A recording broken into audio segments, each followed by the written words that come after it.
বাচ্চা কালো হওয়ার কারণে যেই স্বামী আমাকে ডিভোর্স দিয়েছিল ২৭ বছর পর সেই ছেলে এখন আমার বিসিএস ক্যাডার। সরকারি হসপিটালে ছেলে সন্তান জন্ম দিয়েছিলাম। নার্স যখন এসে আমার স্বামী রাসেল খানের হাতে বাচ্চাটাকে তুলে দিয়েছিল, আমার স্বামী আমার বাচ্চাটার মুখ দেখেই বলেছিল এই বাচ্চা কখনো আমার হতে পারে না। আমাদের খান বংশে সবাই ফর্সা, আমাদের বংশে কেউ কালো নাই, আর আমার স্ত্রীও ফর্সা, এই বাচ্চা কখনো আমার হতে পারে না। তার পাশ থেকে আমার বড় যা মুখটা বেঁকিয়ে বলেছিল খান বংশে সবার গায়ের রং দুধে আলতা আর বইয়েরও, তাহলে বাচ্চা কিভাবে কালো হলো? আমার স্বামী জঘন্য সন্দেহের মধ্যে ঘি ঢেলে দিয়েছিল আমার বড় যা। তিলকে তাল বানিয়ে আমার স্বামী সন্দেহের দিকটা আমার বড় যা আরো বাড়িয়ে তুলেছিল। প্রচন্ড পেটে ব্যথা নিয়ে কাঁদতে কাঁদতে হসপিটালে বেটে শুয়ে বলেছিলাম, বিশ্বাস করেন বাচ্চার গায়ের রঙের কারণে আমার কোনো হাত নাই, আমার নানাবাড়ি বংশে সবাই শ্যামলা, জেনেটিক কারণে এটাও হতে পারে, দয়া করে আমাকে সন্দেহ করেন না, এই বাচ্চা আপনারই। বিশ্বাস না হয় তার ডিএনএ করে দেখেন। আমার স্বামী আমার কোনো কথা শুনতে নারাজ হয়নি। ঝুম বৃষ্টি হচ্ছিল সেই দিন। ছোট্ট একটা 7 দিনে নবজাতককে কোলে দিয়ে আমাকে বাবার বাড়ি পাঠিয়ে দেয়। বাবার বাড়ি যাওয়ার 3 দিন পরে আমার কাছে ডিভোর্স লেটার চলে যায়। পরিষ্কার করে লেখা ছিল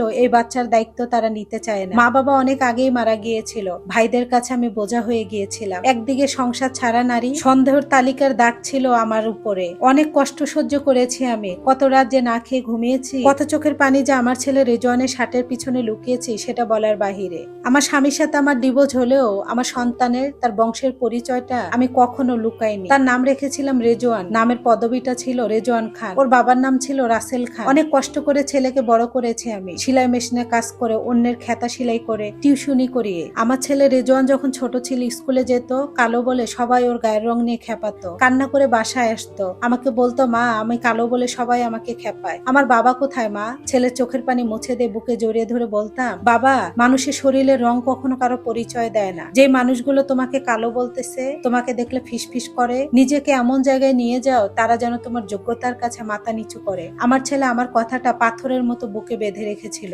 দিন রাত পড়াশোনা করত। আমার ছেলের কখনো উচ্চ আকাঙ্ক্ষা ছিল না, কোনো কিছু জোর করে চাইতো না প্রয়োজন ছাড়া। কঠোর পরিশ্রম করে তার সততা দিয়ে আজ আমার ছেলে 27 বছর পর রাষ্ট্রের উচ্চ ডিগ্রি অর্জন করেছে, বিসিএস ক্যাডার। আমি আজ গর্বিত মা। যে মানুষগুলো আমার ছেলে কালো বলে ফিসফিস করতো, তাকে বাজে কথা শোনাতো, শহরের উচ্চ শিক্ষিত মানুষগুলো তাদের সুন্দরী মেয়ের জন্য আমার ছেলের সঙ্গে বিয়ের প্রস্তাব পাঠায়। কিন্তু আমি তো জানি একজন মানুষের ব্যক্তিত্ব চেহারায় ভেসে ওঠে না। তাই যদি হতো আমার স্বামী তার সন্তানকে কখনো অস্বীকার করতে পারতো না। তাই তো আমার পছন্দ মতো শ্যামলা রঙের মার্জিত একটা মেয়ে আমার ছেলের জন্য ঠিক করেছি।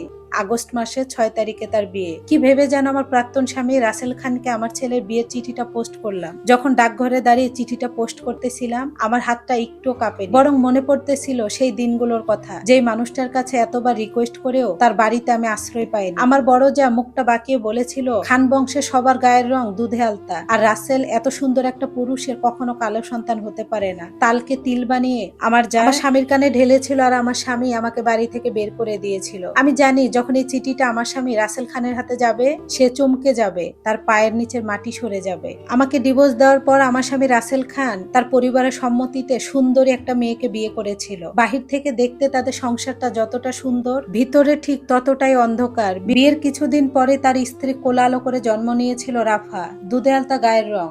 আদরে আর দুধে আলতা গায়ের রঙের অহংকারে রাফা হয়ে উঠেছিল পুরো একটা অবাধ্য ছেলে। বইয়ে লেখাপড়ার পাঠ অনেক আগেই চুকিয়ে ফেলেছিল। নেশা করা মেয়েদের ইবডিসিং করাই তার ছিল নিত্যদিনের কাজ। রাসেল খানের সুন্দর চেহারা নিজের প্রতিপত্তির আড়ালে স্পষ্ট দেখা যাচ্ছিল একজন অসহায় বাবাকে। রাফা নেশা করে মাতলামি করা আর পুলিশ তাকে অ্যারেস্ট করে নিয়ে যাওয়া, এটা ছিল তার প্রতিদিন রুটিন এর ভিতরে একটা। আজকে দুপুরেও আমার বড় যা কান্না করতেছিল রাফা নেশার টাকার জন্য আমার বড় যার গলার চেনটা না বলে নিয়ে গিয়েছে। ঠিক সেই সময় আমার ছেলের বিয়ে চিঠিটা নিয়ে যে রাসেল খানের হাতে দেয়। রাসেল খান না চাইতো চশমাটা চোখে দিয়ে আমার ছেলের বিয়ের চিঠিটা খোলে। সোনালী রঙে বড় বড় করে লেখা ছিল বর রেজওয়ান খান, বিসিএস প্রশাসন, বাবা রাসেল খান, মা রুনা ইসলাম। তার পাশে লেখা ছিল বড় বড় করে আগস্ট মাসে 6 তারিখে বিয়ে। রাসেল খানের হাত থেকে চিঠিটা পড়ে গেল আর উঠে নিল সেই আমার বড় যা, যে আমার চরিত্রে দাগ লাগিয়েছিল। দেখেই বলল এটা তো রুনার ছেলে, আর রুনার ছেলে বিসিএস ক্যাডার, বিসিএস প্রশাসন, মানে তাহলে রাসেল তোমাকে কেন চিঠি পাঠিয়েছে? তোমাকে অপমান করার জন্য?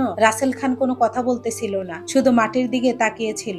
রাসেল খান হয়তো ভাবতেই পারেনি যে সন্তানের 27 বছর কোনো খোঁজ খবর নেয়নি, যে ছেলেকে কালো বলে ডাস্টবিনে ফেলে দিয়েছিল, সেই ছেলে আজ বিসিএস ক্যাডার, যেটা রাসেল খানের বংশে 3 পুরুষও কেউ হতে পারেনি। সেই উচ্চ ডিগ্রি নিয়ে সে উপরে বসে আছে। আগস্টের 5 তারিখ আমার ছেলে রেজওয়ানের বিয়ে। এক পাশে দাঁড়িয়ে আছে আমি সাদামাটা শাড়ি পরে, আমার ছেলে বরের আসন। মনের ভিতরে আমার কোনো জেদ অহংকার কিচ্ছু ছিল না, ছিল এক তৃপ্তির হাসি। এই দিনটা আমি দেখতে চেয়েছিলাম। হল ভর্তি মানুষ, বড় বড় প্রশাসনের লোকেরা আমার ছেলে রেজওয়ানের সাথে দেখা করতে আসছে। সবাই হ্যান্ডশিপ করতেছে। এক সাইডে আমি বসে আছি তৃপ্তির হাসি নিয়ে মুখে। আস্তে আস্তে দেখলাম হল রুমের ভিতরে সাদামাটা একটা পাঞ্জাবি, সাদা মুখে দাড়ি একজন ভদ্রলোক এসে দাঁড়ালো। আমার ছেলে রেজওয়ান না দেখলেও আমার চোখ সে আড়াল করতে পারেনি। আমার প্রাক্তন স্বামী রাসেল খান দূর থেকে ছুটে এসেছে তার ফেলে দেওয়া ছেলেকে এক নজর দেখার জন্য। সবার ভিড়ের মাঝখানে একবার ভিড় ঠেলে রেজওয়ানের সামনে যেতে চেয়েছিল, আবার যায়নি। বের হয়ে যাবে তখনই আমার চোখে পড়লো। সামনে গিয়ে দাঁড়ালাম। তুমি এসেছো?